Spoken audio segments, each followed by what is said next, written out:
dancing to the beat of a drum. She got you spending, but it's never enough. She pulled you from your friends and took you for a ride. Now there's no going back, you lost yourself inside. Keep it rolling, this roller coaster. Keep it rolling, keep it rolling, keep it rolling, this roller coaster. It's never slowing.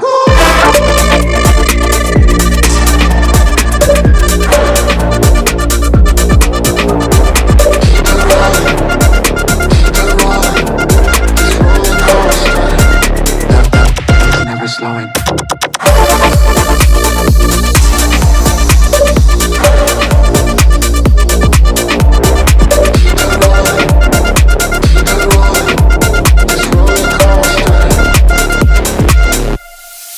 She got you dancing to the beat of a drum. She got you spending, but it's never enough. She pulled you from your friends and took you for a ride. Now there's no going back, you lost yourself inside. Keep it rolling, this roller coaster.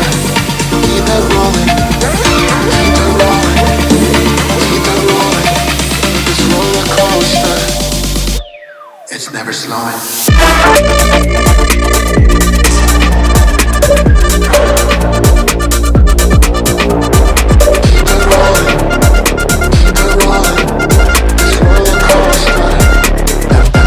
Never slowing.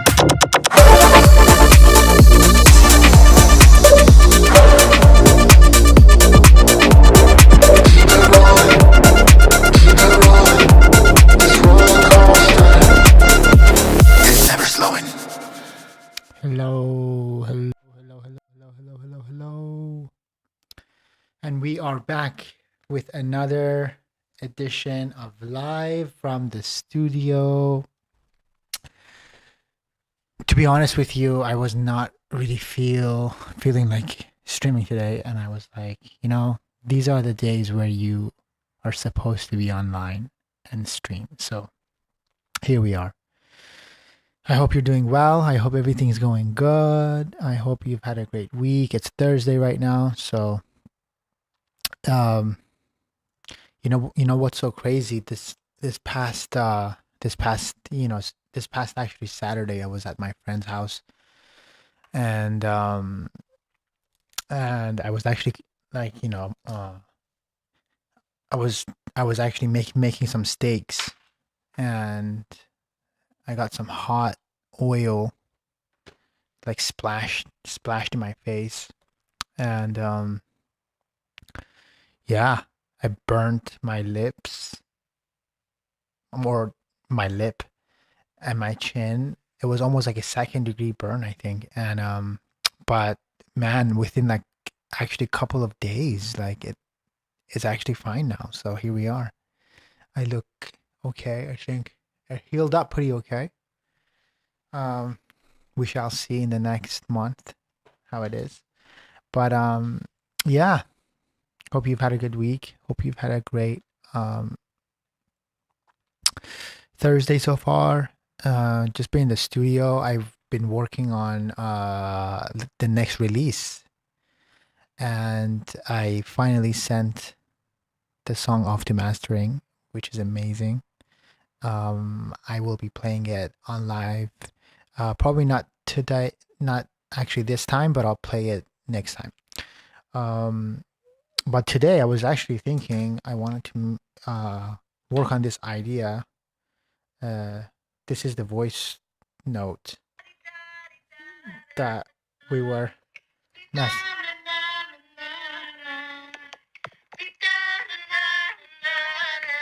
This is what we.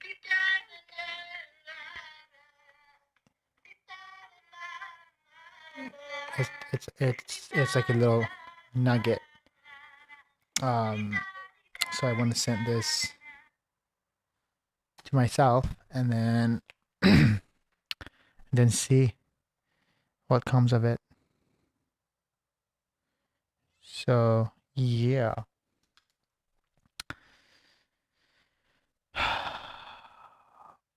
All right. Here we are.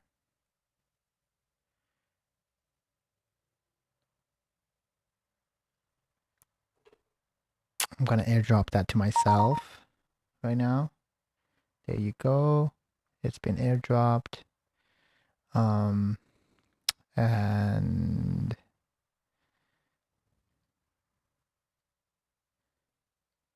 la la la la la la. Let's see what it sounds like.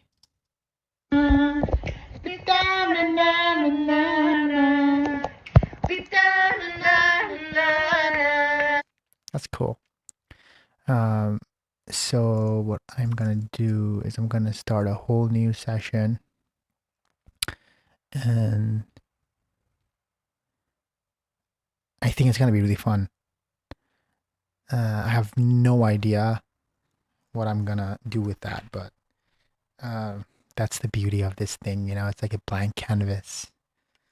It's like actually Bob Ross putting the white liquid, what was it called, liquid white on the canvas.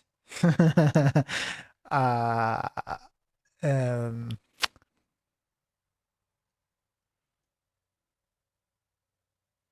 what should I call this? Let's see. It was a Thursday. I'm gonna call it. It was a Thursday. It was a Thursday. Okay. I'm calling it. It was a Thursday because it was a Thursday. By the way, the sun is setting, so I'll show it on my thing soon.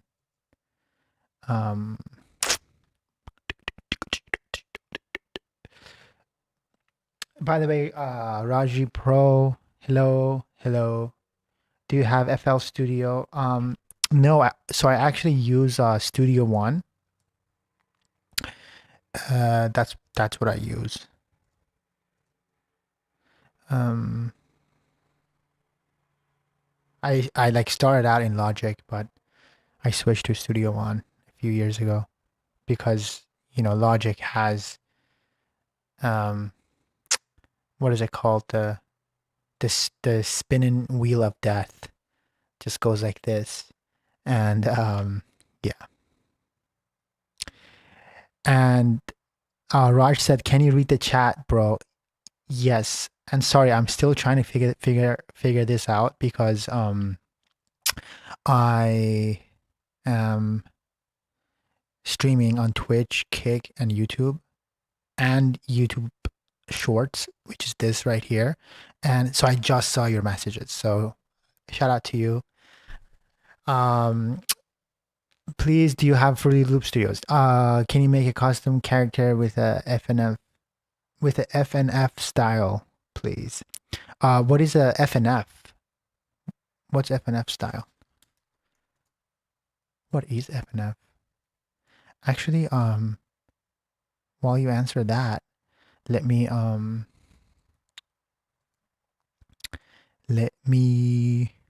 you know what I have to figure out is how do I send the chat from YouTube vertical to my, oh, actually I probably can't, right?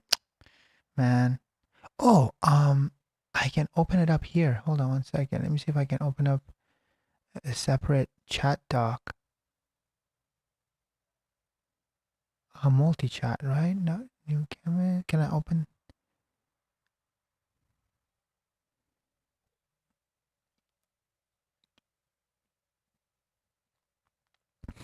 That's not working, but I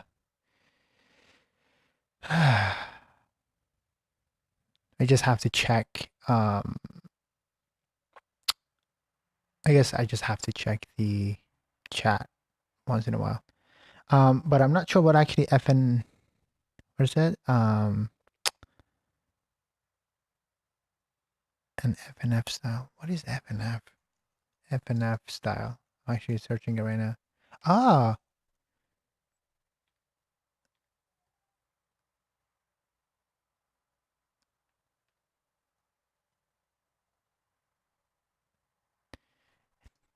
FNF art style, a beginner guide. I think we should watch this and so I can learn about FNF. And then what was the request here? The request was, can you make a custom character with a FNF style?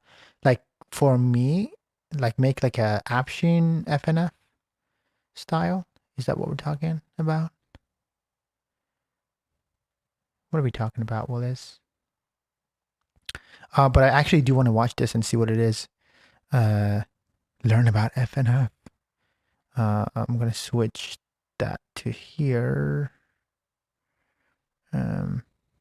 Let's see. We're looking to upgrade our mattress. Well, you came to the right place. We've got ourselves a twin for $9.99. We've got ourselves a full. So,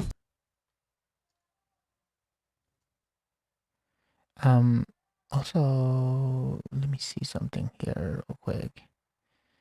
I feel like I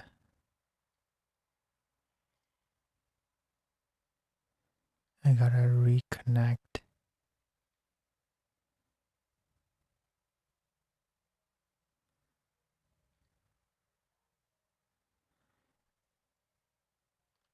Update after Studio One.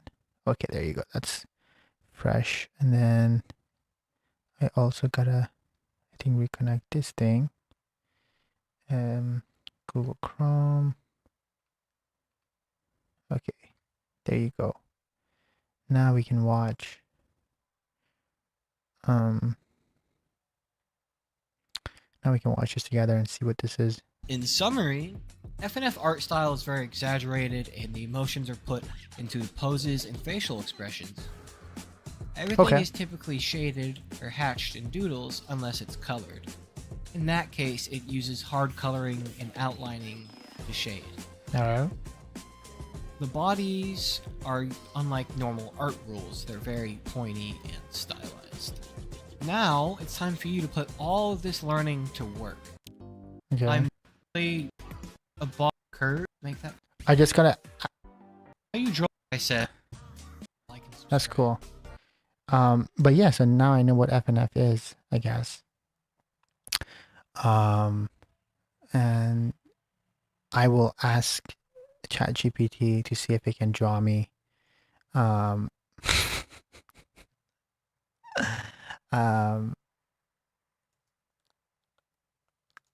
the way, that was the chat here.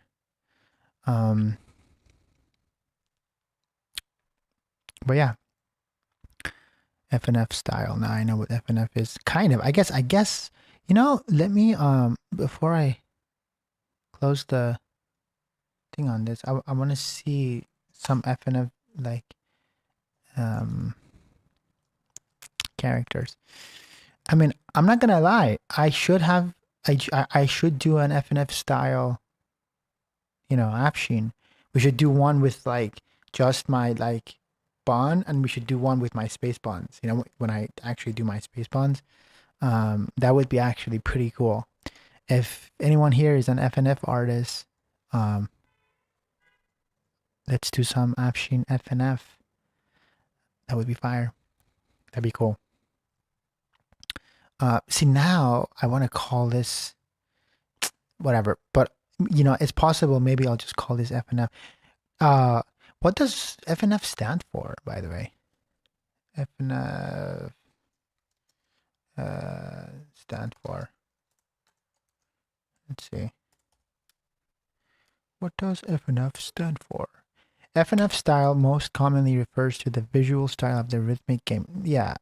Friday Night Funkin'. FNF, Friday Night Funkin'. A game that is an homage to the aesthetics of flash animation prevalent on the website Newgrounds during 2000s. This style is characterized by 2D. That's freaking awesome. Actually, maybe I should play Friday Night Funkin'. That'd be cool. Friday Night Funkin'. The Friday Night Funkin'. That's cool. I'm gonna actually pull up the chat here on my phone. That way.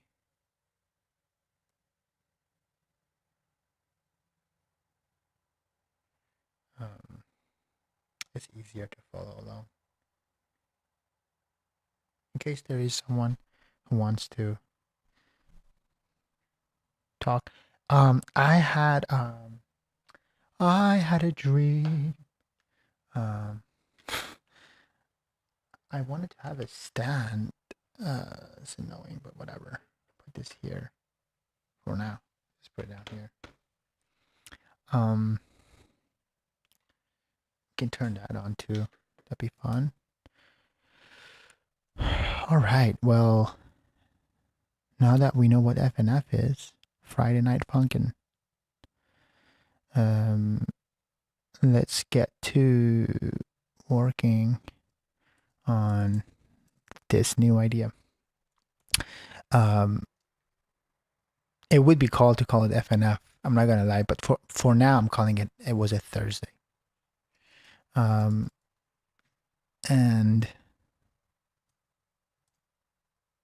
just make sure everything is working.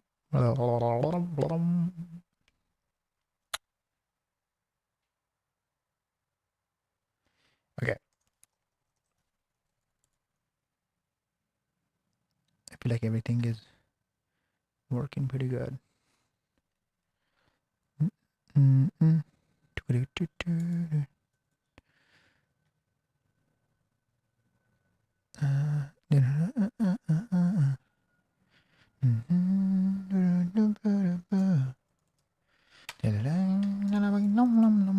Okay, so let's see the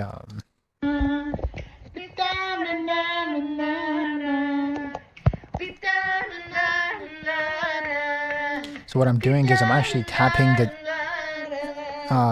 the tempo button down here to kind of get like a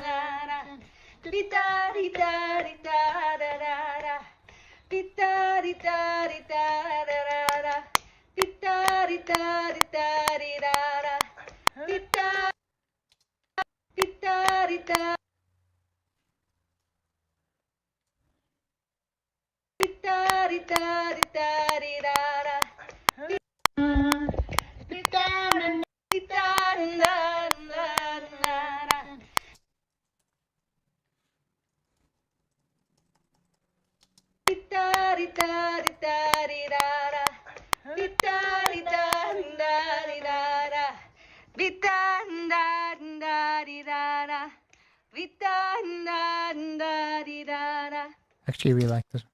Let's go.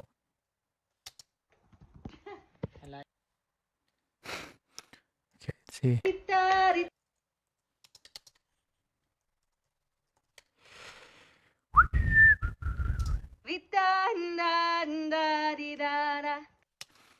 By the way, something is wrong with my phone's microphone because for whatever reason it is not working properly because I can see it here on this that like the left channel is like louder than the right. Something's wrong with the mic. So something to figure out. So what I actually would do here is I just would make this channel a mono channel. Like that. And then put on that click to make sure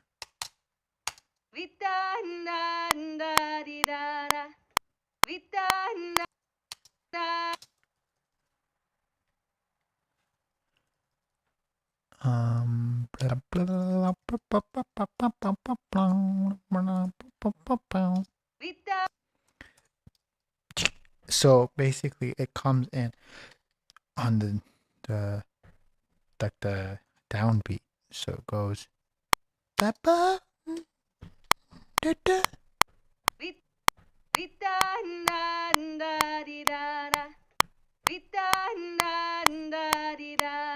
hey hey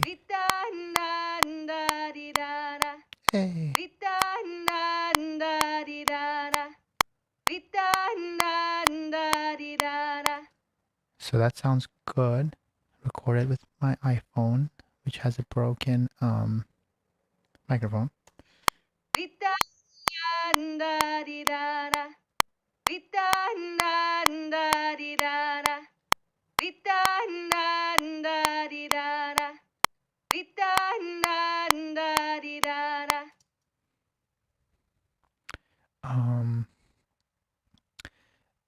And then I think let's put like a Valhalla, like a reverb on it. And make the decay super short.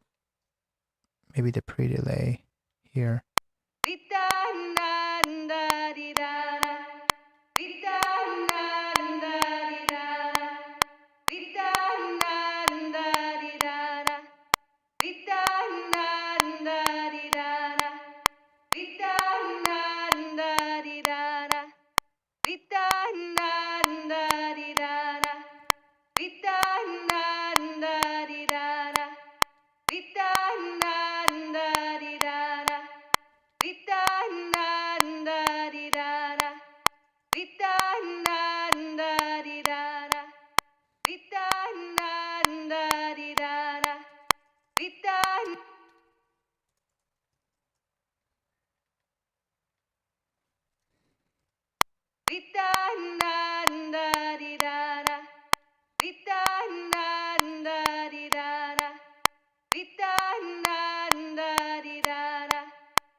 You also want to make sure that this is all on beat. So what I do here is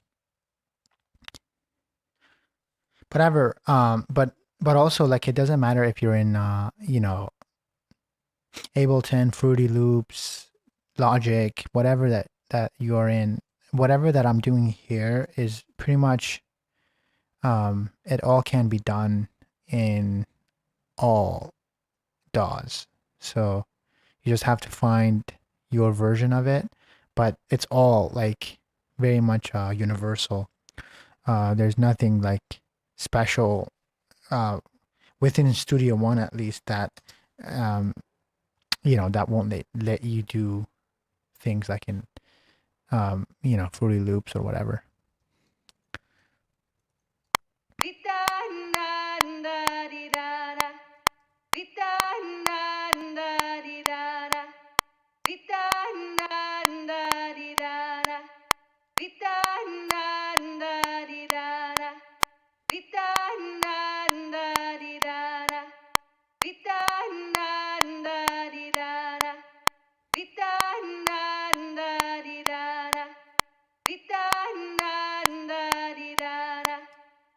That's cool.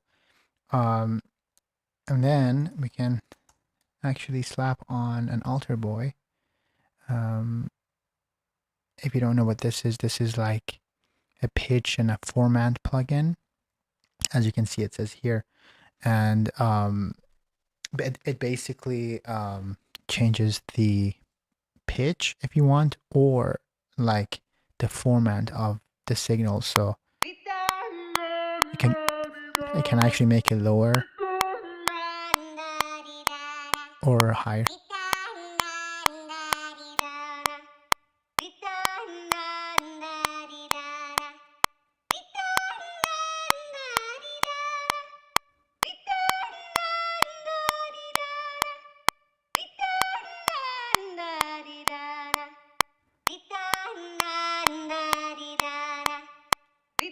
It also has like a mix button where you can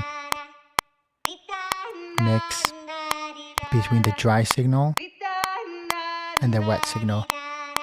But in actually this case, what I want is the full wet signal, because this is the sound I want.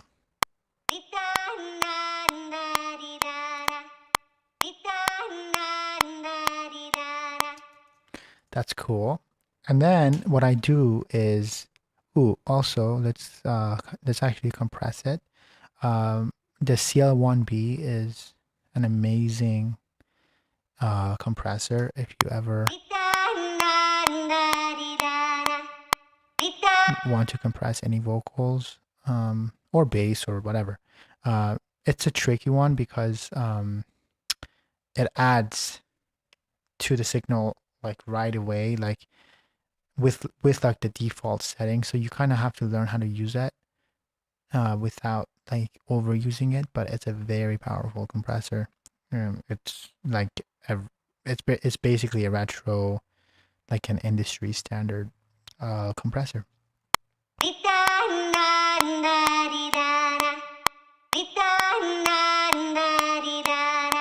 And just to A/B it, just so you can hear the difference.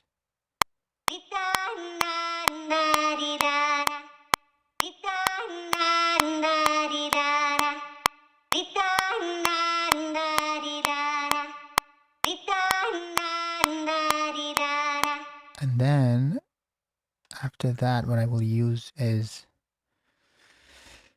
this Pultec EQ, which is a magical EQ for vocals as well. What it does is you can actually cut the low end and boost it at the same time, which is awesome. What I'm going to do here is I'm going to cut the low end. You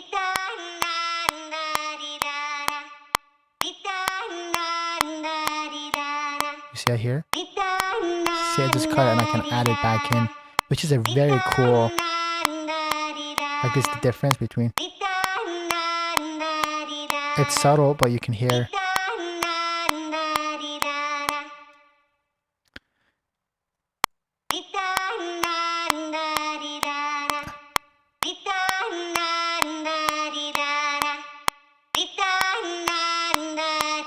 We're gonna actually set it to like 12.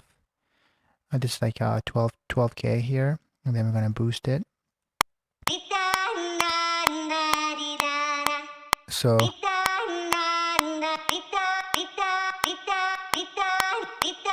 there's a difference with,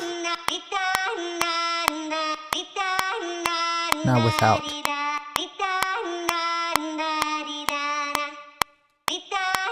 Just really brings the vocals to the front. And then what I do is, once I commit to all of this, so this is before, so I'm just gonna bypass everything. So it's this is what it basically sounded before. This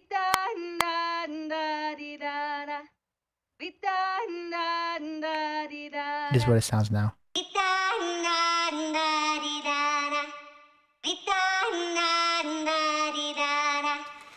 And that is a ready to use sample, which is amazing because one of my philosophies in like mixing in general is you always want to start at the source.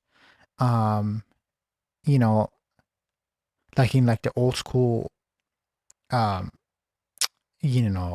recording and like, mixing, process, you start with like the signal flow, and the signal flow starts at the mic, right? And in this case, it started at the mic, which was the actual microphone. And I'm just adding all of this processing to it to make it sound amazing. And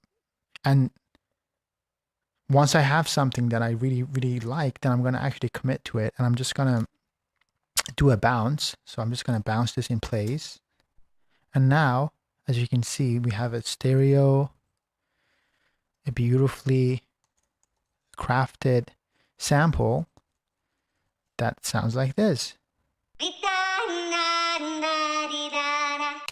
That's beautiful. And what I do is I'm going to actually turn off these plugins on the original sample, and I'm going to mute it, and I'm going to hide it. I'm not sure if you're going to be able to see it from here, but yeah, I just hide it because first and foremost, I don't need it anymore, and then I turn it off, and that way you can actually save on your CPU. And now I get to work with this.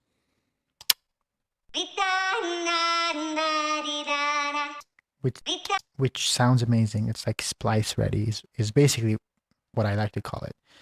um, which at some point I should also do a splice pack. I would love to do a Small World splice pack from the last album, because I did a lot of recordings from. I went to like 5 different countries, and I did a lot of different actually recordings in different places, and I just want to put together like the samples under one pack and do a splice thing. But anyways, this is what I call a splice ready pack. And I see here Aldo Vargas says, I agree with the source part. Yeah, absolutely. So, when actually people ask me about like, mixing tricks or whatever, it starts at the source. You always want the source to be as perfect as actually possible. So in the old school days, it would be the mic, placement, the mic choice, the cables even, and just how you actually place them and stuff like that, right? And it would and then it would come all the way down to the actual desk, like the board and blah blah blah blah blah. But there is this old saying, they say you can't polish a turd. So if you have a turd, you don't want to polish a turd. You want to have a diamond sculpted right out the box. So in the modern way of music making now, what I would say is, when it comes to your samples or your recordings, but most likely most people I would say these days are using samples. So make sure you choose your samples wisely, and just choose samples that just sound great out the box, and you don't have to do too much to them. With this one, what I actually did was, because it was like a phone recording, and I had a specific vision with the like the actual recording to pitch it and blah blah blah. I just ran it actually through the process of the stuff that I just showed you. And if you just joined, you can go back and watch. And now we have a sample that is decent. Of course, it's going to continue to get mixed, as I go, but we're starting out with a solid actually sample. So my piece of advice to you is choose your samples wisely. Choose things that sound great. And if they don't, take the time to make them sound amazing before you add another thing to your mix. And Aldo says here, I didn't know about the cable part. Absolutely. Oh my God. And that's why cables are so freaking expensive. Like when you want to get into the when you're actually talking about building a studio, I think like the gear and all that stuff is like, of course, costly, but I'd say like if you talk to anyone who's built a studio, one of the biggest pieces of cost when it comes to like building a great studio is fucking cables, man. They rack up like literally like I'd say like if you want to build a proper studio with like patch bay and all of that, it's like $5,000 to $10,000 just like for proper actually cables. But yeah, the cable. The sad part is though, it's like now we listen to music on TikTok and your phone,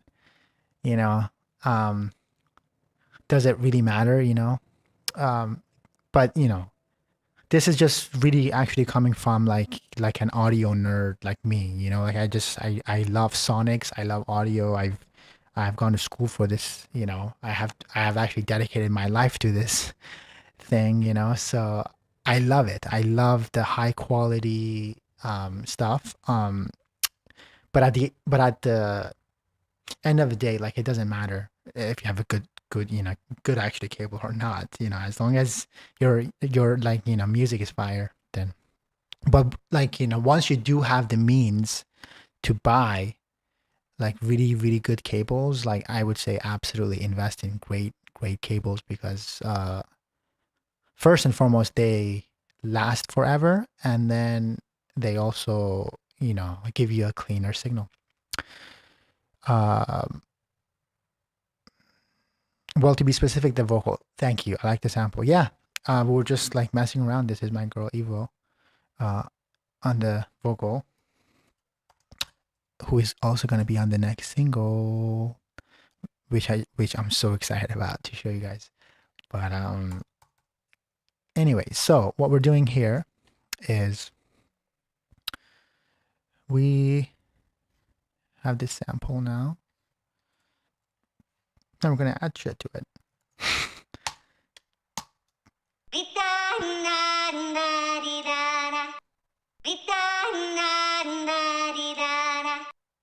So what I don't like, so here's where I messed up. And this is why always keep your original thing, because you see how like the actual tail of that reverb is getting cut, like if you listen to it here, and it gets cut. I don't want that to get cut like that, so I'm gonna bring the OG back, and I'm gonna do this, and I'm gonna rebounce it so we can get that tail. Okay, there you go. Now we have the. There you go. Now we have the tail. Cool. Now you can go back to sleep.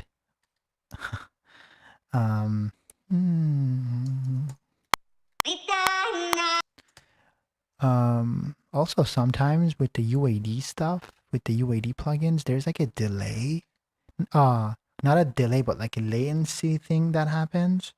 You see how it just bounced the audio, but it's like there's like a actual gap here. I'm not sure what that is. I think it has to do with like a latency compensation thing that I haven't looked into. But if you guys know, tell me. But anyways, I just have to nudge it back a little this way. And here we go. This is what it sounds like. Shout out to EDM Freak. I love your songs, bro. Pull Me From the Waves is my fave. Oh, that makes me so happy. I love that song too. And shout out to EDM Freak. Yeah, it's definitely one of my favorites as well. So thank you for liking it. You know what's so funny about my music is I've always just followed my heart when it comes to my music, as you should, as you know, you should, and and they feel like actually journal entries, and I feel like the Pull Me From the Waves era, I had like, it's Pull Me From the Waves, Secrets, Let Me Down Slow, Tunnel. Yeah, like that era, that like the upbeat emo era, was how I, how I actually was feeling. So I was putting it into the music, and then and now we're in like a different wave. I mean, I did put out the other record, actually Midnight Crisis, a couple. Was it May or something like that? Yeah. May, and that was also made within the same era, which is funny, but good old days.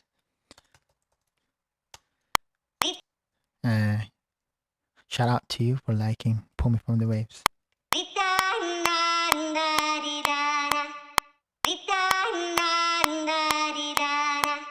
So see, now we have control over how much of that tail we want to use. So if I want it to cut very like a snappy, like,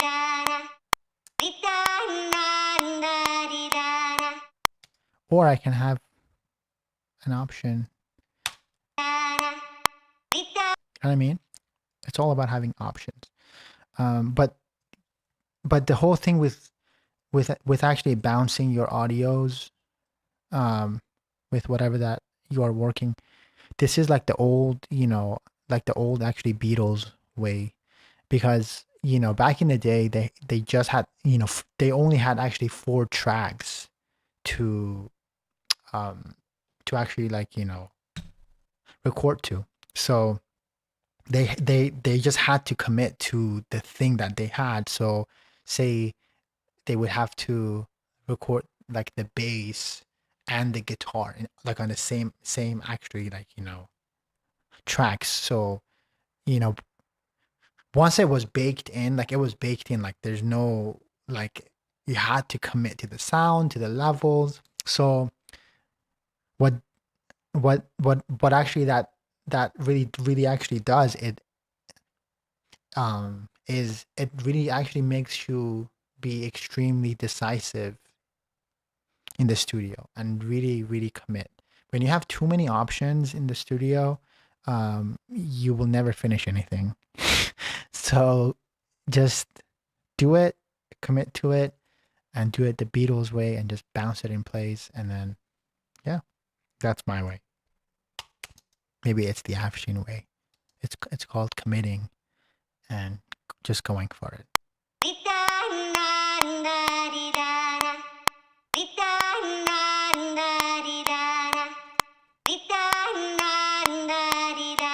So what I want, so the cool thing with Studio One, as you can see here, is it has splice within the actual, like, a program, and it's so cool because it also syncs into your, like, the key of your song and the BPM.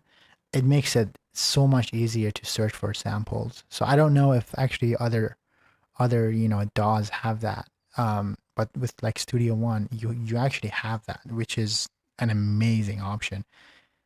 Not to also actually mention that I can use the search with sound, which is like I can actually I can actually drop this sample in here, and then it's going to give me like all the options that can go with this sound, which is kind of cool. It's almost like having like a co-producer who's going to give you an idea of, like,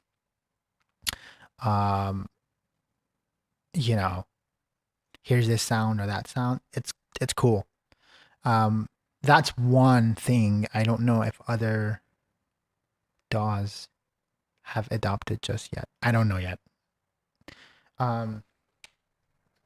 The real 8N says, wow, ain't no way. Wow, ain't no way what? But anyways, I want to do I have a specific vibe for this. Let's do, I want to do like a UK thing. By the way, this is the fun part where you just search for, you're just gonna search for endless samples.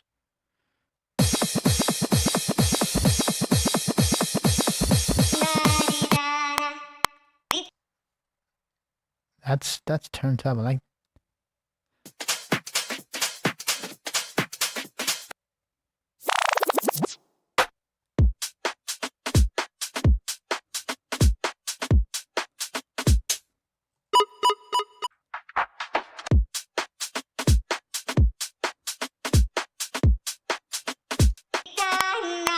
Actually, I kind of like that. Let's do this.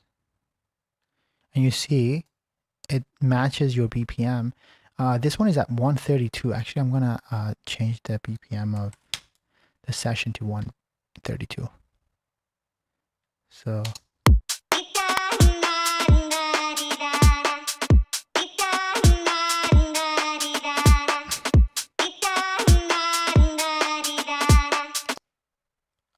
I didn't know about the splice. Yeah, it's a game changer. It's incredible, man. Because like here, let me show you. Like here, of course, you do have. I feel like here you probably have like more options and stuff. Like, I mean, I don't know, but to be honest with you, again, for me, like my like approach to music is I don't want to I want to have as least amount of options as possible. I don't want to have too many options. Which actually makes you, it actually pushes you to make the best thing you can with the thing that you have. But having said that, I think the Splice app itself probably has more options and like filters and blah blah blah, but they have it right in Studio One, and it's a game changer. And I'm gonna show you the search with sound thing. Oh my god, it really it really feels like you have like a co like, you know, producer.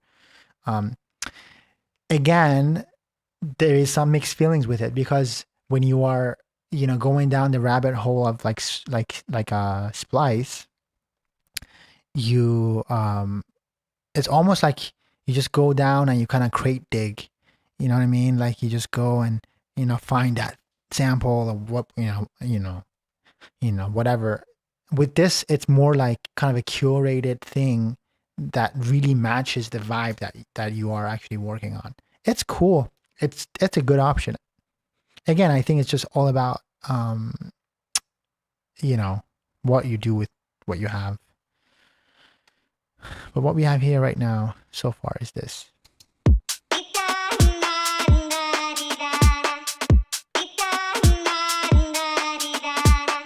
So what I want to do is act a fool. Now, I'm going to take out the kicks from this thing. And just keep the rest of it. So it's going to sound like this.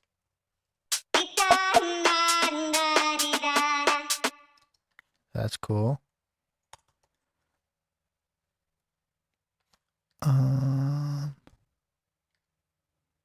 Ooh, and then also, you see, this is the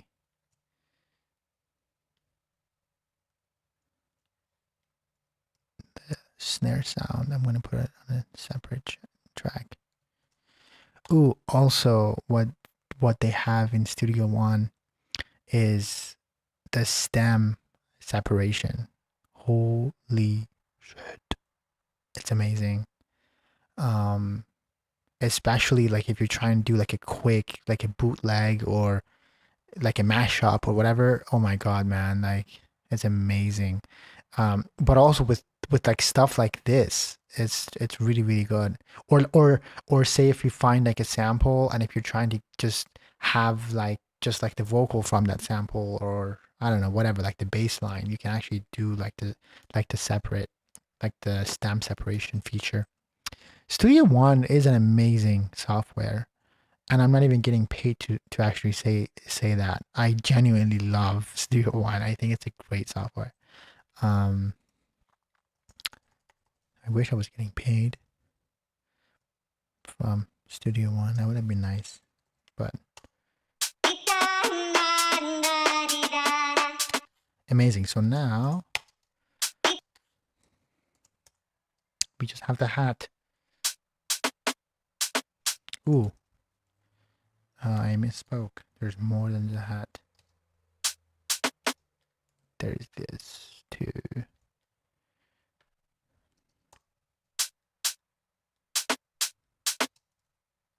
So this is a snare. snare.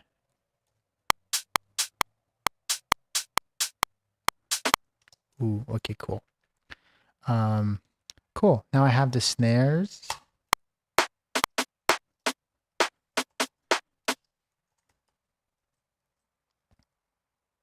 Actually, let me put these on a separate channel as well, because now we have full control over the drum section. Amazing. So you know how I said to you guys, you want to make sure that the source is always the cleanest, the best. This is where that starts. Because you want to make sure that this is knocking right off the park, right off the bat. And this is where I'm going to be actually doing a lot of the processing and stuff. Give me 1 second.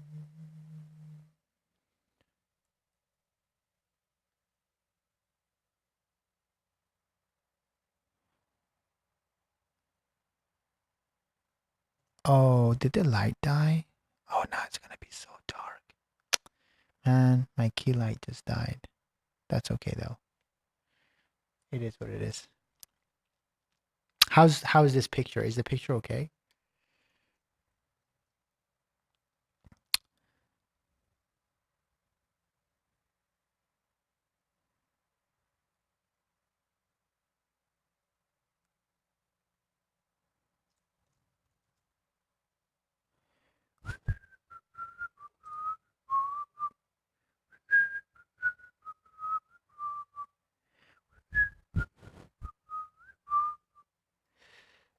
Um. mm.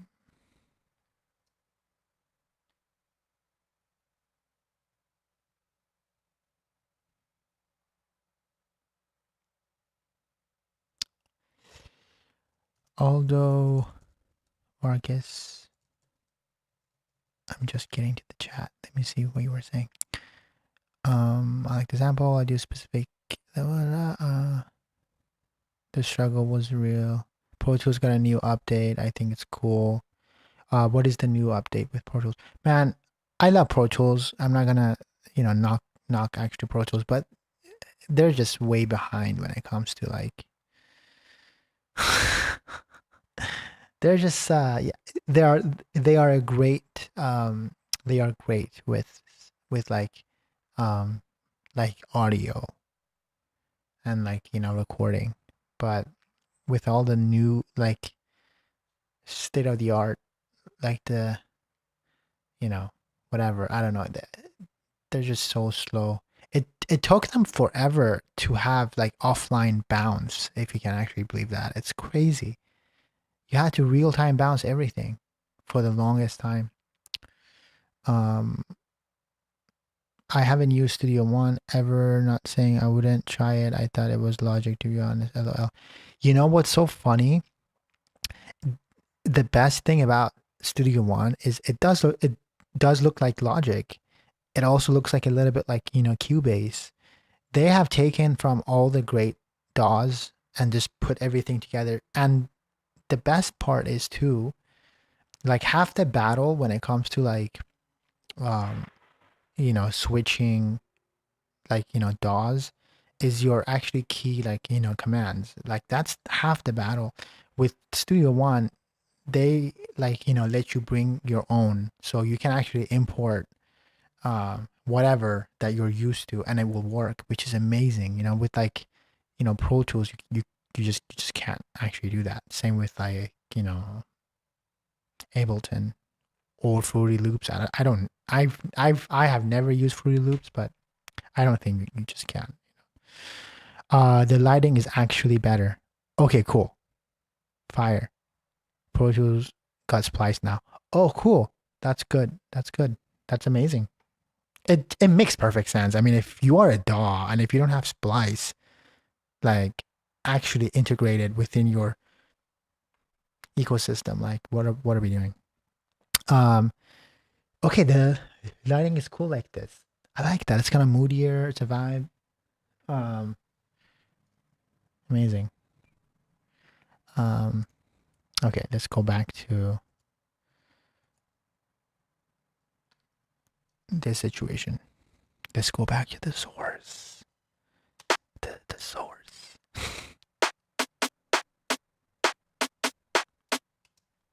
So what I would do is I would actually group these two together. Let's call this snare. And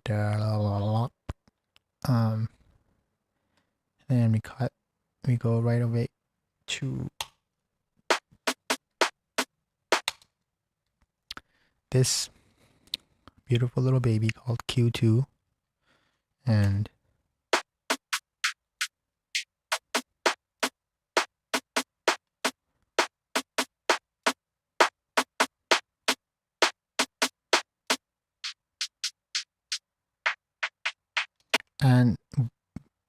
what you want to do is you want to actually listen for that snap, you know.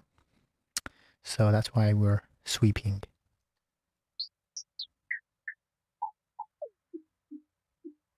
That right there.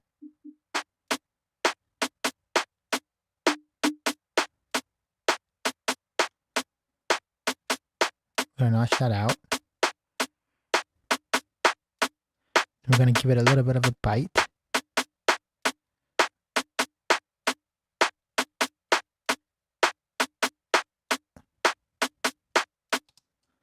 By the way, if you're a non-music person who's watching this, I'm sorry.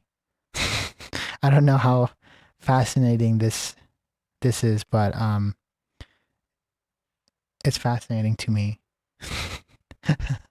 This is what I do all day long. So here's without it.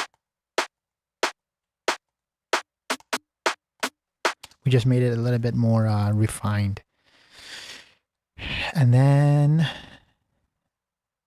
a good old LA2A.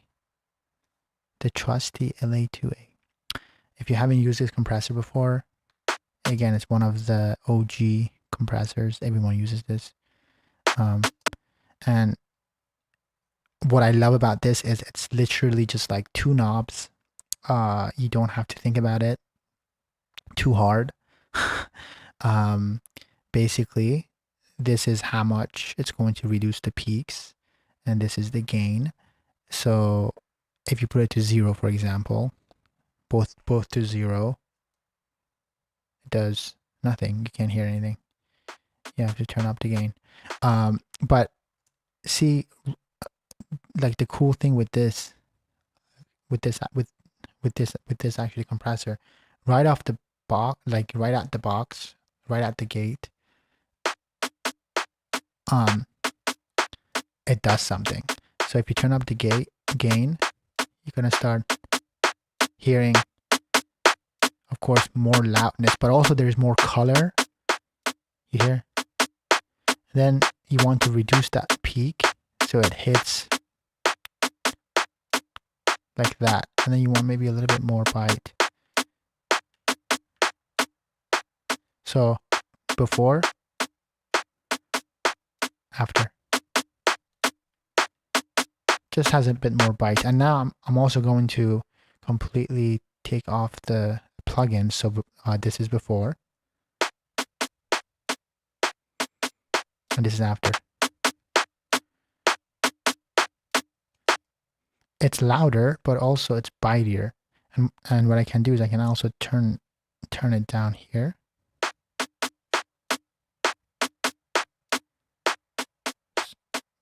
So before, after.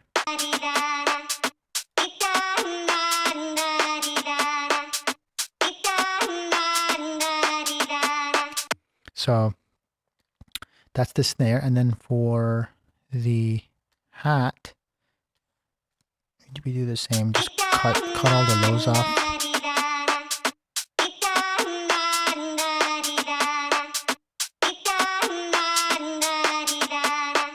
I'm gonna boost around like like 7,000, 7K.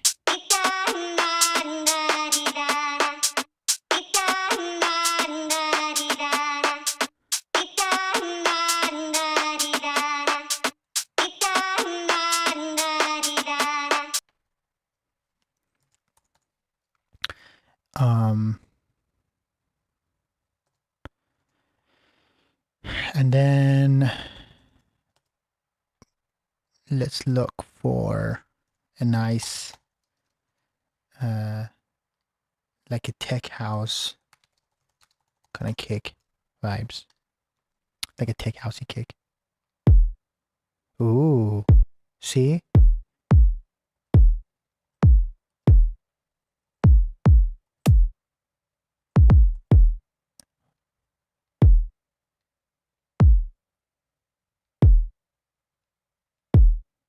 I kind of like this deep housey thing. Oops. I'm gonna take this deep house sounding kick. See?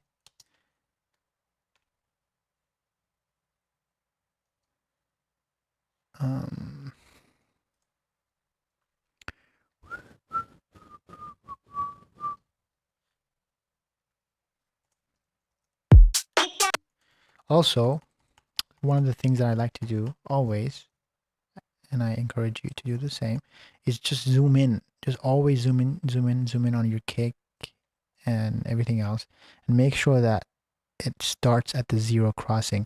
Zero crossing is where this where basically like the signal starts. You see? You want to make sure that it's tight on there, and then you nudge it back. It's all about little details in life that make things wonderful.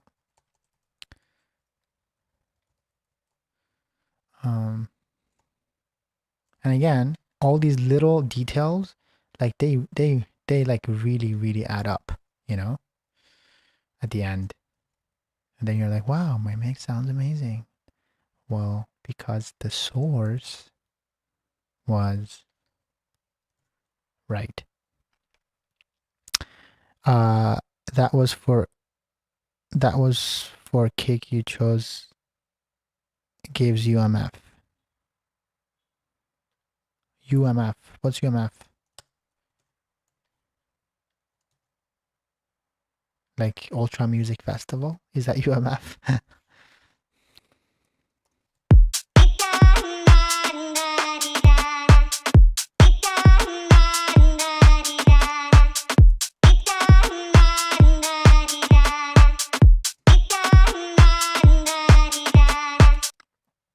Also, some of the things that you should, this is a great habit to get into, is the color code and name things right off the bat, because it just makes it organized, especially like if you have to bounce out stems and stuff. It just makes it so much easier.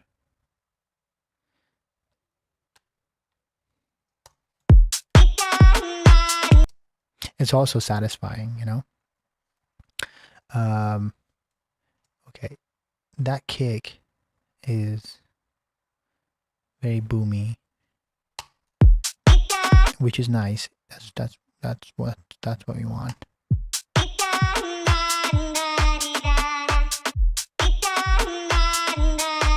So one of the things that I will do right away is make sure that I cut the lows up until like 22 hertz, 23 hertz.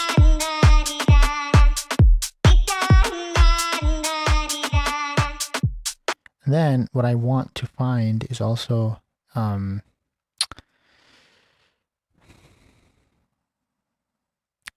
nice little snap on the kick, the beater. which is normally like around like 97, 98. But I think this is actually 98. That's where it's at, if I'm not mistaken. Yeah. So, and then I want to boost that. You'll hear that pretty loudly.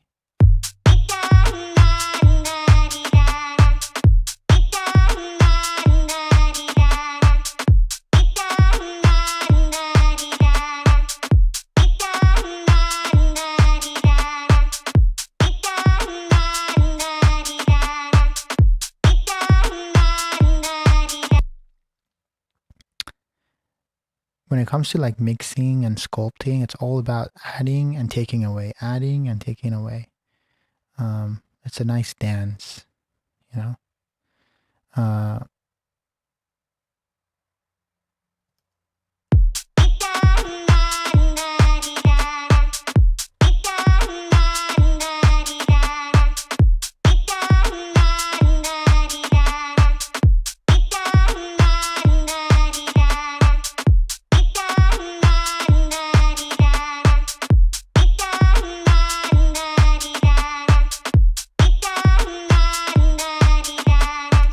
Okay, that's cool. For now, I'm gonna paste that there.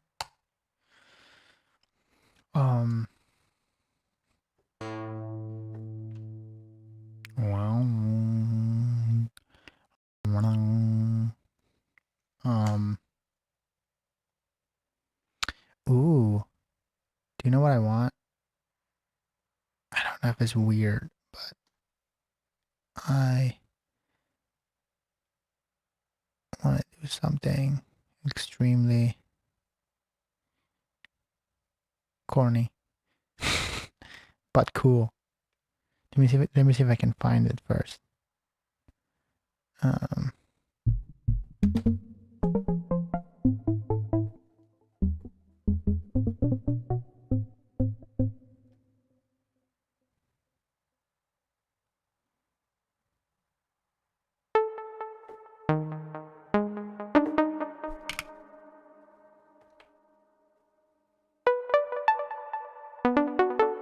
That's that classic. That is that classic action sound, right?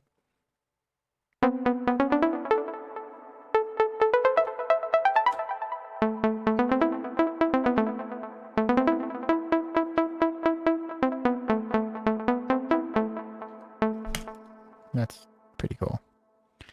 Let's see.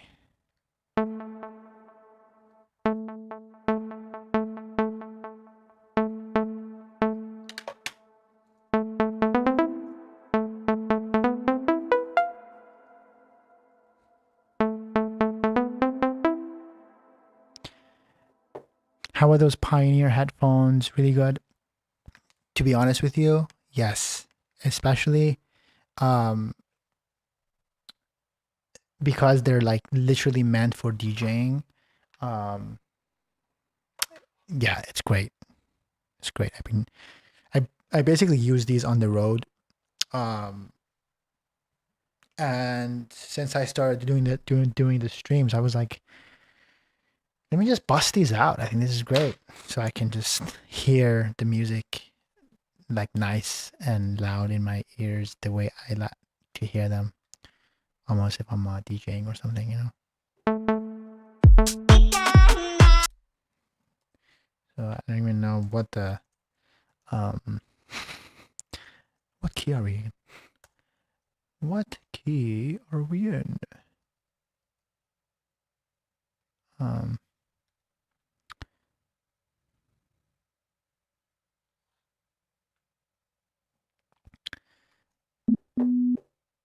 Let's see.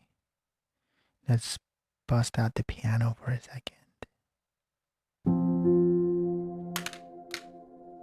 By the way, I can just sit here and play the piano.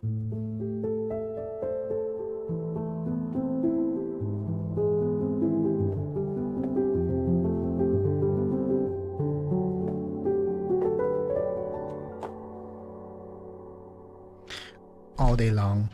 Actually, I at some point, I think one stream I should just play the piano.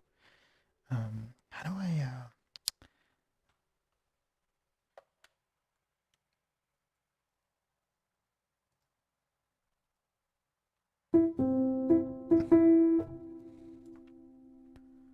let's find. You are welcome, Aldo.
First, I'm going to Melodyne, the vocals,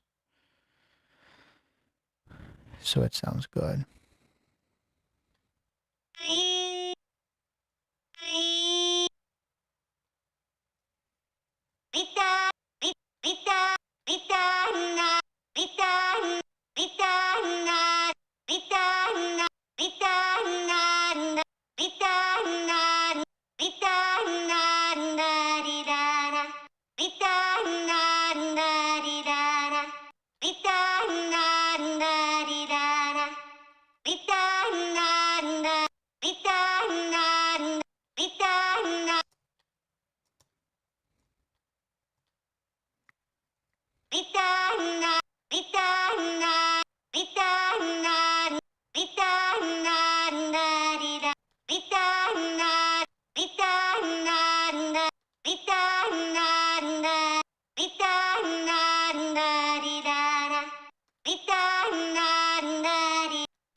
think this has to go down to a D, maybe.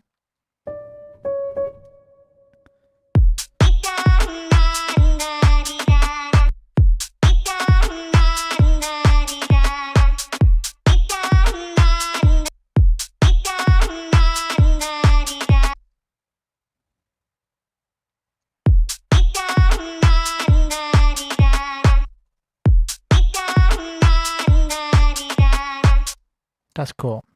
That's fine.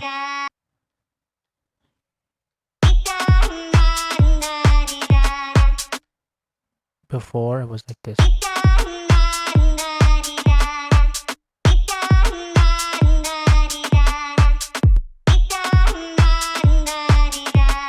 I kind of like.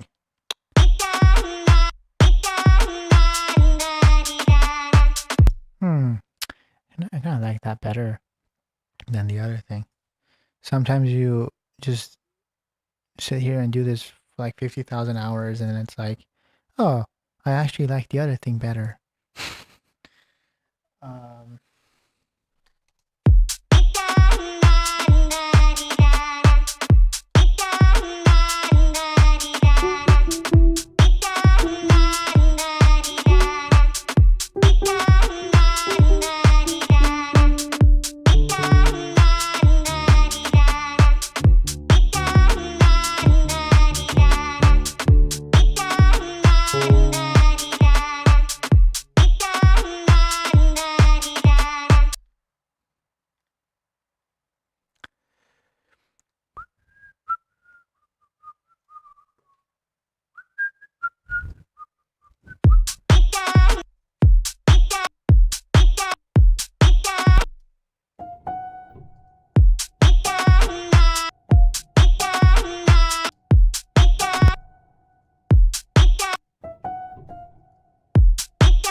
by the way, Raj, now that you're back, I did get to the chat, like a bit late, and I actually had to learn about the FNF style character thing. So I learned about that. And I was actually thinking, I'm like, maybe I should call this song FNF. But also I was like, if you do FNF, you should do an Afshin FNF, one with the space, with just the bun, and then the other one with like space buns. That'd be cool.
This is... Ooh.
to do. I need to put more reverb on this thing. And then I think we'll have... Ooh, actually, do you know what I'm going to put on here? I'm going to put the RC color thing. If you guys don't know about the RC20, the retro color, it has some great... it has some really cool presets. I want something a little like... I want something more like what's it called? Like reverby. Like you'll see the crazy presets on this thing.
It kind of has to be a thing like that, I think, where it's like, it just keeps building. So it might be a thing where I just like jam it out.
This is live. This is called Get Lost in the Trance.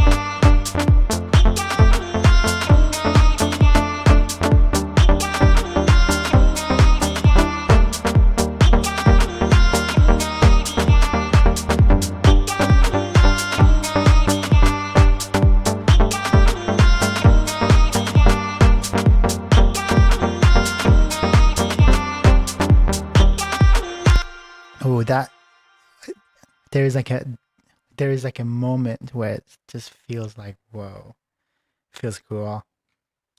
Feels really, really cool. I feel like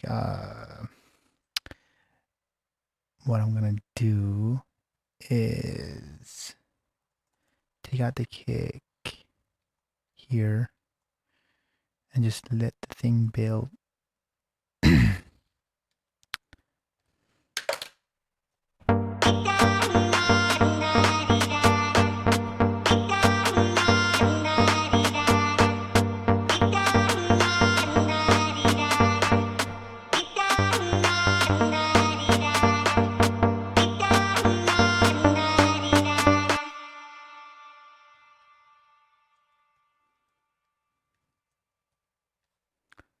Um,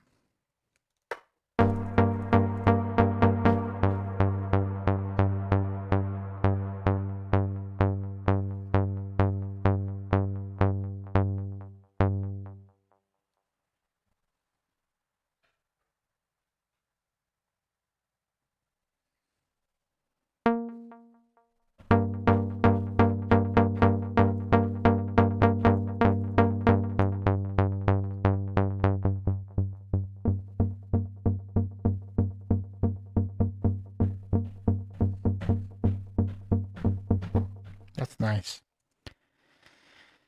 That is nice.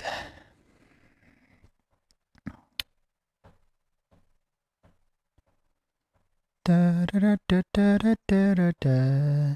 Yo, shout out to that one viewer on Kick and that one viewer on Twitch and all the viewers on YouTube.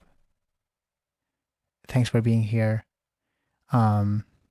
This is fun. I'm having a good time. Honestly, just getting lost in the sauce. I'm getting lost in the sauce. But let's get lost in the trance, guys. Let's see what we can cook up here.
see if I can turn this light on real quick. 1 second.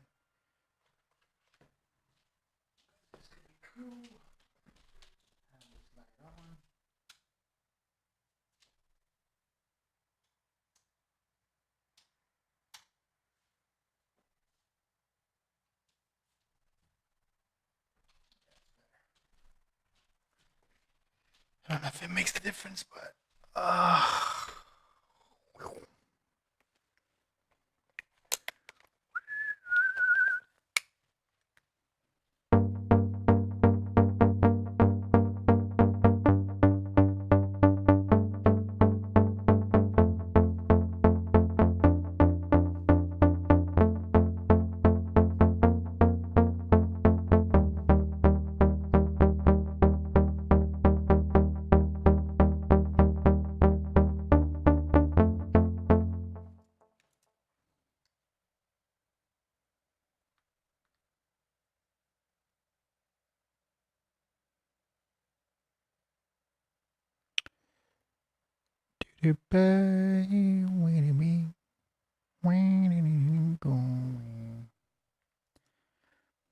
all right.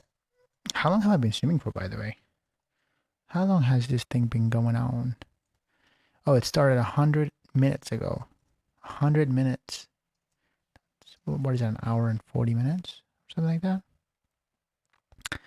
We have been live for 140 minutes.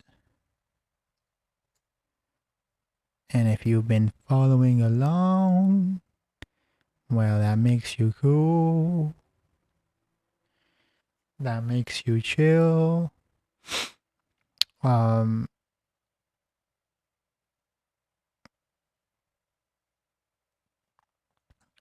yeah, let me get back to the. Let's see what this thing wants.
Let me see. Let me just listen from here.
this is where I actually edit the MIDI.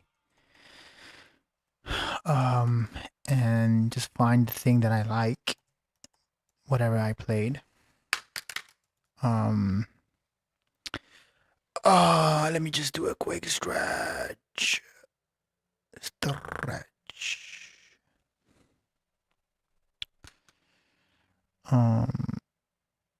You know, sometimes actually the way I like to do it is to play it and then I walk away from it for like a second, you know, just so I can have perspective. So when I actually come back to it, I can just have like a fresh, you know, like fresh perspective on it. But right now it's just I'm on the roll.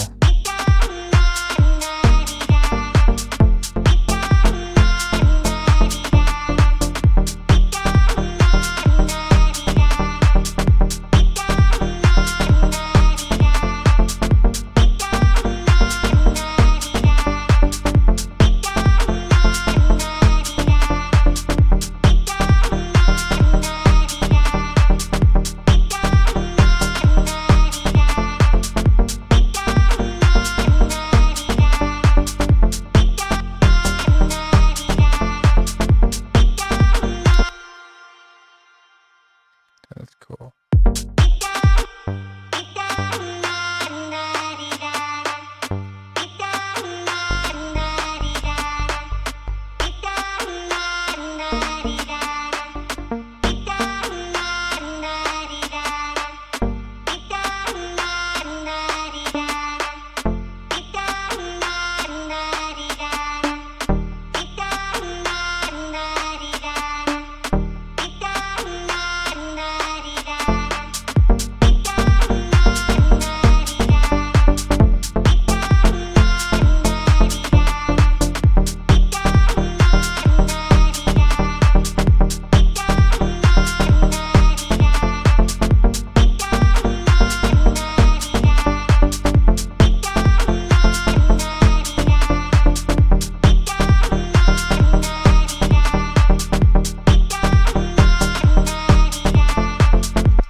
And then what I want to do here is I want to make sure all of this is the same velocity.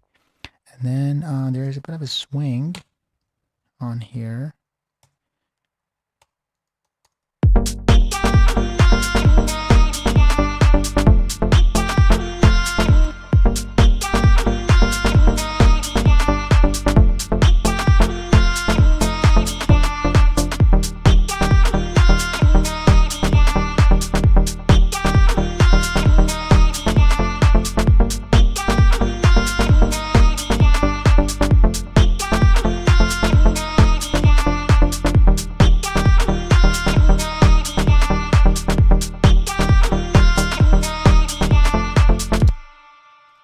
That's cool. That is okay. Let me create another channel and let me see if I can make the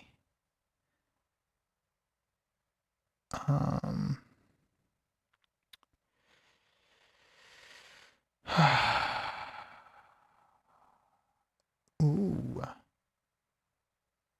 is this? That sounds cool.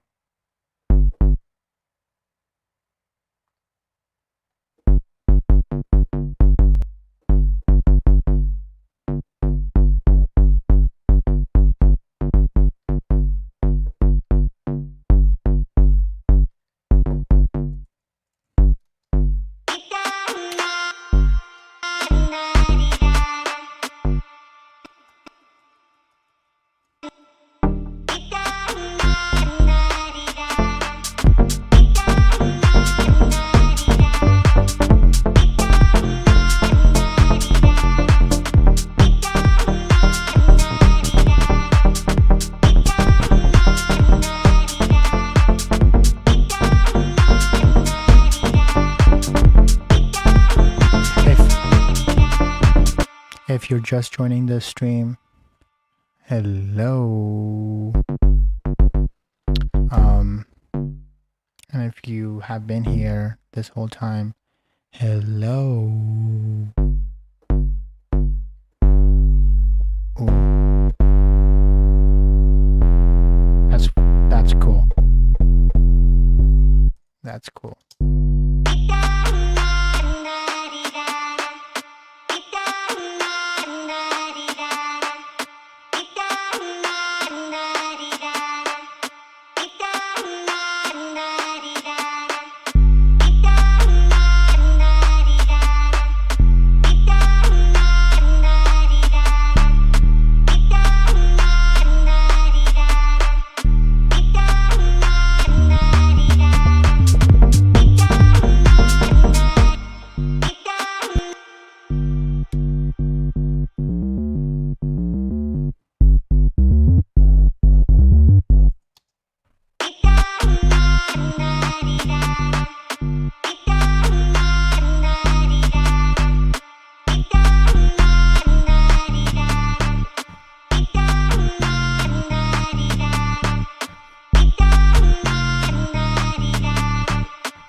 Let's see.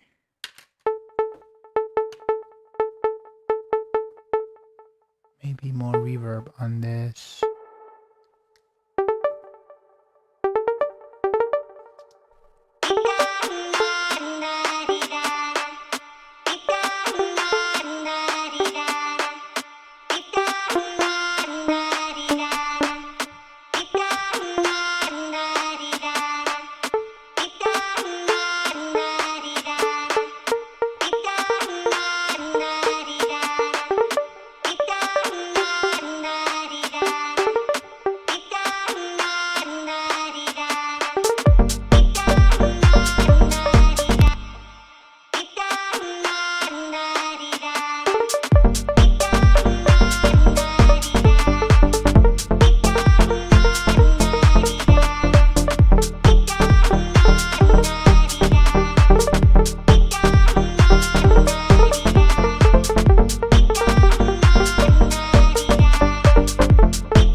If you're watching, let me know where you're watching from.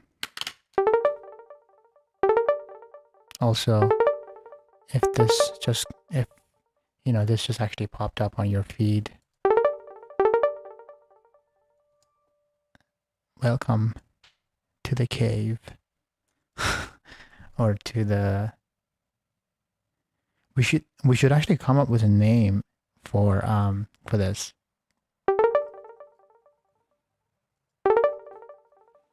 The I don't know, what would it be called? Welcome to the Purple Planet. Actually, Purple Planet is interesting. Purple Planet. Nah, that's weird.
Interesting stuff.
just gonna automate the filter on this.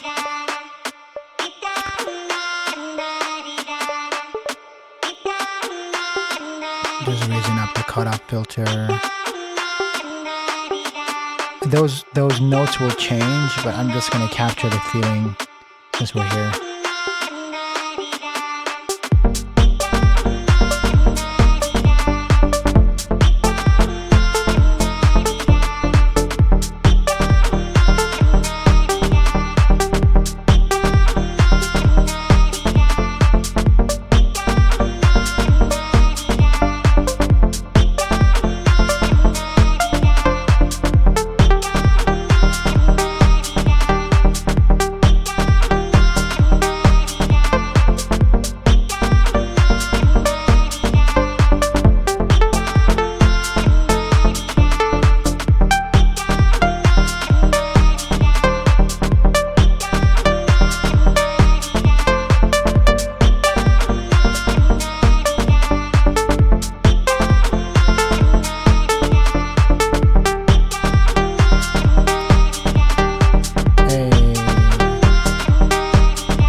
By the way,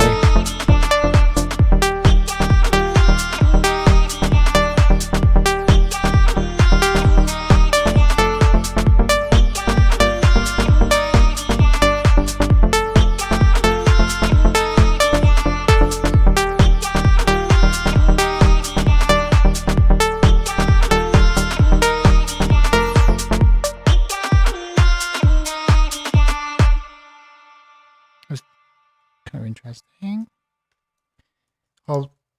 I'll probably mess around with those notes, change the notes, but it's gonna be a little different, but the emotion is there, and I think it's important to not overthink stuff and just always capture as it comes, and then later you can go back and just tweak it or whatever, you know.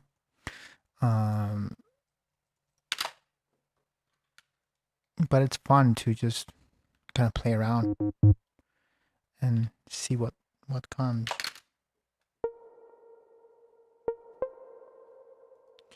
There was another thing that came to me while I was working on it. It's like, what if I just play the actual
Very interesting. Hey.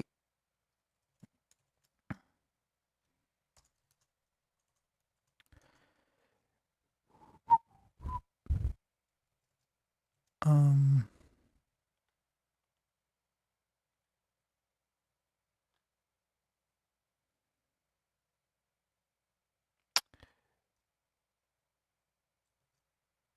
I've been wanting to watch this Tyler the Creator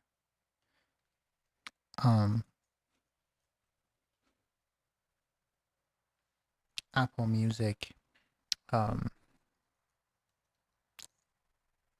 interview for a minute. Let me see. Maybe we can switch gears for a second and just I can take a break from that thing. And we start with this.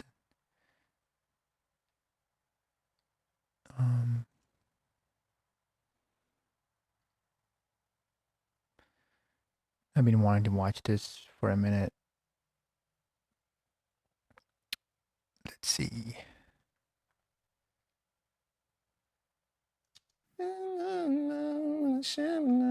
You're like the perfect human. You're early and you bought coffee.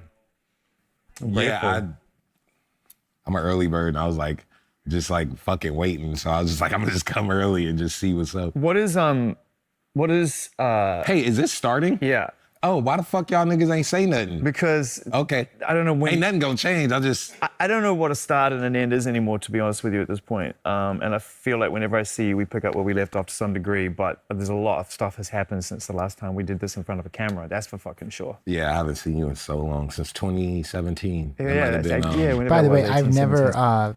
this is my first time since I started streaming, which is this is kind of the first legit stream I think I did. Because the ones that I've done before, I literally just been, setting things up and blah blah blah. This is the first time I'm actually doing like a proper stream, and I've been wanting to just like do this and watch the stuff that I like to watch and stuff like that. And I'm like, why not do it on stream? So this is the first for me, and yeah. Stuff I do in my private world. I just watch stuff that I like, and I'm a huge, Tyler fan and love what he does. And I've been wanting to watch this interview, so here we go. that might have been August or September. Yeah, that's right. You came to my house. Mm-hmm. That was a great day. What's your relationship with sleep like? Oh, I get my sleep. I don't play. I've always been an early bird. But you go Out to 8:45. Oh, what we doing? Nothing. I'm going home right, to my bed. right. I will make out with that pillow, brother. What about when you're on tour though? Because how's the adrenaline kick in, like, or not kick in? as the Same case may thing, be? because I don't be out late. So, Yeah. like, go on stage at 9:30. I'm off at 11. Shower, eat. Depending on the city, say hi to folks. So I'm in bed on the bus like 12:31. Wake up around 6:30, 7. Could be 8 depending on how late, but I'm an early bird. I'm up. I do not be out. Like, I do not get FOMO. I want my bed. Yeah. How's the tour feeling? When I saw it, I loved the way the screens were following you around at an MCU at a medium close up. And you know how screens, whenever people put things on screens at big shows, they're like, yeah, show the widest shot possible. It's like, no, zoom in. No, my thing is, and I've done this, I remember when I did the Grammy performance, and I came to them with the idea, and I'm with the camera folks saying this. I'm like, bro, this is not about the crowd. I don't need my performance to be about the crowd reactions or them. This is not about them. This is about me. So when I'm doing the stage stuff, it's not about them seeing how big the crowd is and all the cell phone lights. You need to see me and my facial expressions and my hand movement and all of that on the screen. And here and there we'll show the crowd if they sing in a very specific song, but That's awesome. I think a lot of that stuff is usually to show the scale of look how many people, and it's like, bro, they can just look and see how many people. They want to see the details of your face because they're so far. It was way more artistic in the sense that I felt like, And And I just copied all my. By the way, one of my biggest I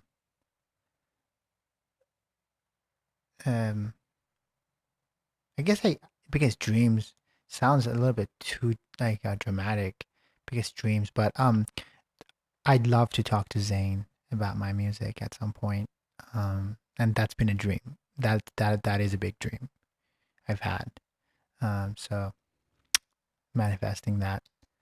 My style of because I just love the way he just like talks in interviews, and just he dives so deep into like the conversation, the artist. Yeah, because he's also an artist himself, so he like knows how to kind of get the best out of like the interview. And I think that anyways, I can't wait until we're doing that. Video stuff around 2015 to 2017, I started doing these split screen things where like it'll be on this and then it'll just be a close up on the hand on the other side. So I wanted to bring that back for this tour when it came to the screen stuff. Yeah, super choreographed. It felt that way anyway, but in a really cool way. It was like I'm having two different experiences. I can zero in on this moment right here, or I can enjoy it from as an artistic statement on screen. The physicality of it, and also just seeing you up there on your own. I think we're used to seeing you on your own and hearing you on your own now. It's been like that for a long time, making music on your own, the sense of like, I need to go into this space and I need to find out what I want to say and get to a place where I'm happy. And yes, you collaborate What if meaningfully I just with people. start like scoring this conversation? No, but actually I was gonna, I think it'd be fun to do, to have the piano up, so while I'm watching, this is what I would do anyways. But there is a real sense, more than a lot of your peers, that you do this on your own. Yeah, it's just me up there. Sometimes I do be like, man, if I had backup dancers, some of the slack could come off me. I could kind of like bullshit because it's more space filled up. By the way, Glass would be the album for it. Definitely, but I have crackhead energy, so it's fine. Yeah. It works. What about when you're making the albums, though? I know you have engineers and people around you, but any of the footage I see, and when I went in that one time to hear music with you, I felt like you were very much in your space. Does it ever get lonely for you? Or are you just very happy? No, I prefer alone time. I like being by myself. Yeah.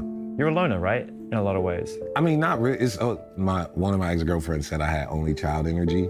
And I have a sibling, but said I have only child energy, where I'm like, okay, you should leave. It's been 2 days. Is she wrong? I care about you so much, but I don't want you in my house anymore. I need a few days by myself. I didn't realize. I was like, oh my gosh, I'm so sorry. I don't want you to think I hate you, but no, I made this whole album by myself in the hotel rooms, or recorded. I always think that people always complain about making music on the road, but I can imagine going to a hotel where, again, there's this unfamiliarity, being able to fire up, it's so easy now, workstations, some speakers or whatever, get your mic out and make music. What's more fun than that when you're not home, right? I mean, that's how I've always been though. Like, doing this felt no different. It actually felt closer to being like 16, 17 again, just trying stuff and being silly and like it was fun. It was great. You can hear it on the record too, because there's a freedom on this album, again, which I feel maybe, I don't even searching for, you certainly earned it through the last few projects of like, this is how I want to be treated, this is how I would like to live my life. Bro, and now this album is like, I'm gonna get back to like whatever the fuck I want. No, dude, it was being silly, just fun again, because Chromacopia was so like, for me, I'm not saying it's the most mature, deep shit. Everyone has different lives. But for me, whether it's me talking about my relationship with my hair and how that's affected me, or me almost being a father last year, or, you know, the relationship that I have with my father now, like just so many things that I decided to dive deep into. After the weight of that got off, I just wanted to be silly again.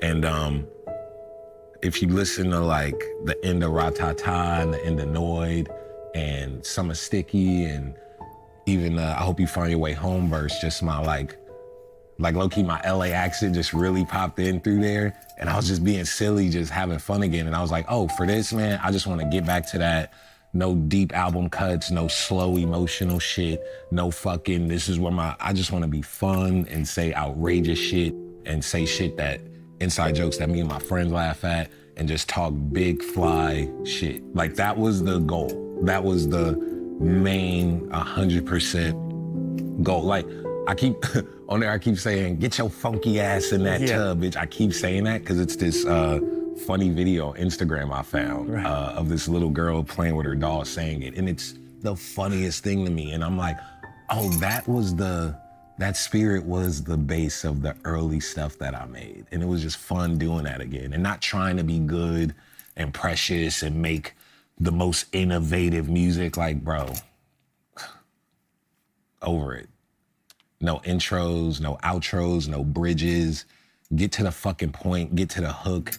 Get to the verse, no beat switches, no fucking, I'm over it, bro. I think back to, I mean, and by the way, like I was so over myself once Chromacopia came out. I was like, I just want to do crack and moonwalk.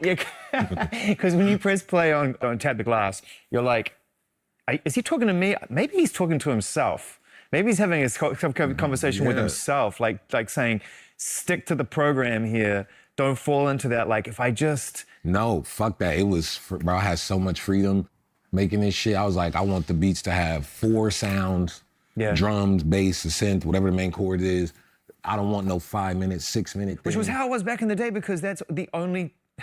That's so funny because I feel like he's gotten back to what I did with my first album, Happy Tunes, and you know, after doing it for so long and having this record and that record and all the pop stuff and dance stuff, I just wanted to kind of really get back to like the fun of it, so I can 100% relate. Because I did the same thing with Happy Tunes. Of course, completely different genre and different sound and different thing. It's just kind of like kind of a similar concept of just like 100% liberation of, I just want to like literally like make music like I'm 5 years old, which is fun. It's actually a good practice. Out that you only had X amount of sample time. Exactly. So like doing that, man. I got room for a loop and a bass line and maybe a stab. Exactly, dude. That's where I was at. And I do have a, like, I will overproduce a song. Yeah. By the way, So those crazy, speakers, bro. Like, I don't know what and those I'm like, speakers are. Like, are they like the So Macintosh? that's why this one, like, like, what is I that? actually had to force myself. This album. Those I are was crazy like, speakers. Stop. Like I was like, drums, good. I like to sit. That's the melody. Some chords, cool. All right, what do I want to say on it? And when I said it, I was like, I like this. Done. I was not trying to do the like, oh, let me spend 3 years writing this verse. It's where I'm at right now. That shit's fun.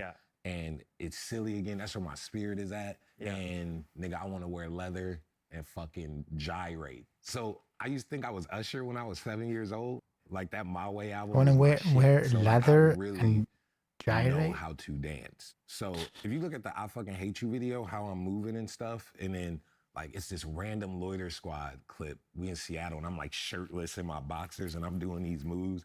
And everyone's like, oh, that's funny. But when you really look at it, like my whole career has been like a lot of body movement and stuff like that. And I was like, oh, this is finally the album where I could really just dance for real and just groove and have fun. Yeah, I just wanted to make super urgent, upbeat shit. Like urgent and upbeat. That was my main goal when I started working on this. Just urgent and upbeat. Is it urgent? Is it upbeat? If it's slow, I was like, we need 103 BPM and up. 120 is my sweet spot. That's Sugar's where I like really 120. wanna be. Boom, boom, boom, boom, boom, boom, boom. Like, it's this dude named Fast Eddie. It's this one record he has. Fast Eddie is like house hop stuff. Man, that song is like the illest, yo. And like rapping so simple over this stuff. That's why I don't stop playing with me. Like, I didn't want to give y'all lyrical miracle. I'm just like, F40, that's the brand new coupe. Stuffing with bitches is what the fuck I do. Caught the plane, but the beat is like boom, boom, boom, boom, boom, boom, boom, boom. Like, I was like, man, I don't gotta be flow. Just be mad chill on it. So Chromacopia did the job for you, and you think it did the job for us? Because from that metric of value, the idea that did you learn a lot about yourself during the making of that record? For Chromacopia? Yeah. Oh, 100%, dude. That shit, man. That shit. I started Chromacopia 2020 during COVID when I was biking back in my old neighborhoods with my friends, and all these memories came up, and I start questioning like, oh, this is home. Why do I feel this? And I'm like, wait, what is home? Like, what is actually home? Is it this environment, or is home? Does it come from here? Everything that I've learned, or can you find home going other places? And is it really here, or is it the That's familiarity of friends and things like that? So I started thinking of home, and then I was like, well, what is home? When I think By the way, about it I have to know what that watch is at some point. That's a cool watch. in a physical sense, and I'm like, oh, it's my mom being in the house with her. Oh, well, what does that mean? Oh, her telling me little tidbits about life. That's why she narrates the album, because that's home for me. And That's every- cool. Yeah, I'll get back to that later because now I want to listen back to what was happening here.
Beautiful. All right. Well, this was amazingly fun.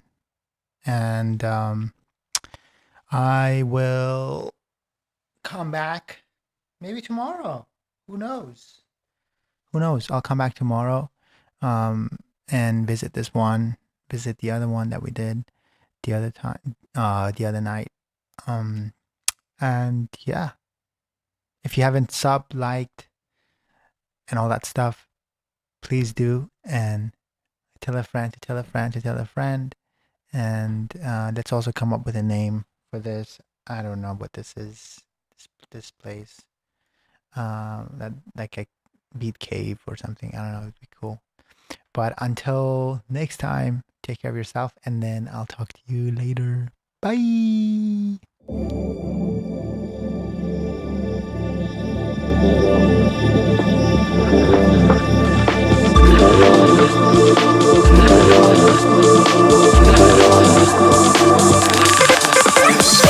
She got you dancing to the beat of a drum.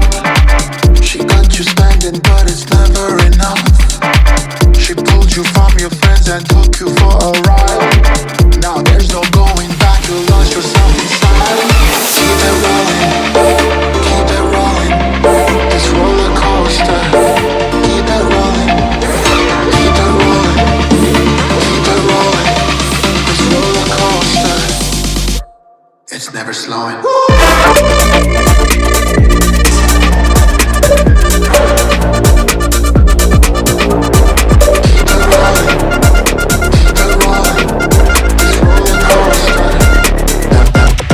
Slowing.